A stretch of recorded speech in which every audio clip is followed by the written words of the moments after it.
अगर आप गुस्से में हैं तो ये आपके चेहरे पर साफ दिखाई देता है। यहाँ क्रिस रॉक का चेहरा ही देख लें। इंतहाई गुस्से का ये इजहार और नतीजा विल स्मिथ पर ऑस्कर की तरफ से 10 साल की पाबंदी।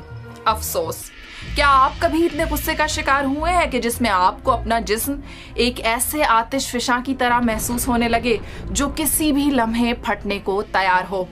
जबरदस्त, फिर आप दुनिया बदलने में मदद कर सकते हैं। अरे मेरा मतलब है, आप माहौलियाती बहरान के असरात कम करने में मदद कर सकते हैं। तसव्वुर कीजिए, तनाव से भरा एक दिन और आपको कुछ जरूरी खरीदारी करनी है, लेकिन फिर ये हो जाए। इस वक्त आपके जहन में क्या चल रहा है? चूंकि जज्बात काफी पेचीदा हैं, इसलिए आप इसे किसी खास आसाबी हिस्से से नहीं जोड़ सकते, लेकिन गुस्से पर होने वाली तहकीक में नुमाया नजर आने वाले आसाबी हिस्सों पर एक नजर डाल लेते हैं। इसमें सबसे अहम किरदार अमेगडाला का है। ये इंसानी दिमाग में मौजूद लिम्बिक सिस्टम का एक हिस्सा है जिसकी जिम्मेदारी जज्बात को प्रोसेस करना है, और ये खतरात के वक्त एक अलार्म सिस्टम के तौर पर भी काम करता है।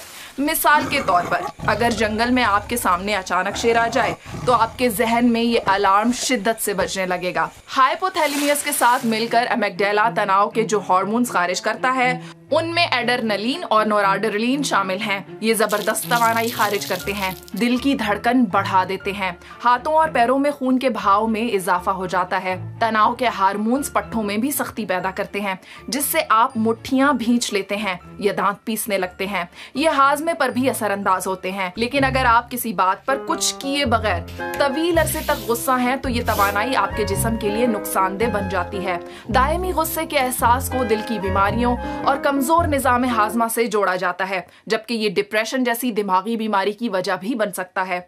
ये सुनने में तो बुरी खबर है, लेकिन गुस्से के बारे में एक अच्छी बात भी सामने आई है। ये तवानाई का ईंधन बन सकता है। अब यहाँ बात करते हैं गुस्से को मस्बत एनर्जी में तब्दील करने की। तहकीक के मुताबिक मौसमियाती बहरान के मामले पर लोगों का गुस्सा उन्हें एक्टिविज्म की जानिब आमादा करता है, जो तब्दीली की वजह बन सकता है। तो ये है वो 3 बातें जिस पर अमल करके आप अपने गुस्से को कंट्रोल कर सकते हैं। अगर गुस्से की हालत में रद्द अमल से कबल आप 10 तक गिनती गिने तो आपको गुस्से की शिद्दत में कमी महसूस होगी। तवीलुल मुद्दती एतबार से गुस्से को कम करने के लिए मुराकबे जैसी ज़हनी मशक करें। इससे गुस्सा दिलाने वाले अनासिर से खुद को अलहदा करने में मदद मिलती है। जब आप किसी ऐसी सूरत हाल की वजह से गुस्सा हो जिस पर आपका कोई इख्तियार नहीं है तो उसमें मज़ा शामिल करने की कोशिश करें।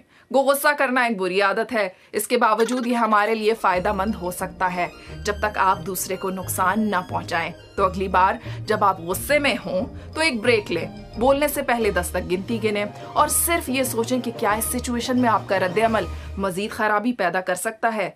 इसलिए गुस्से को पी जाएं और चिल करें।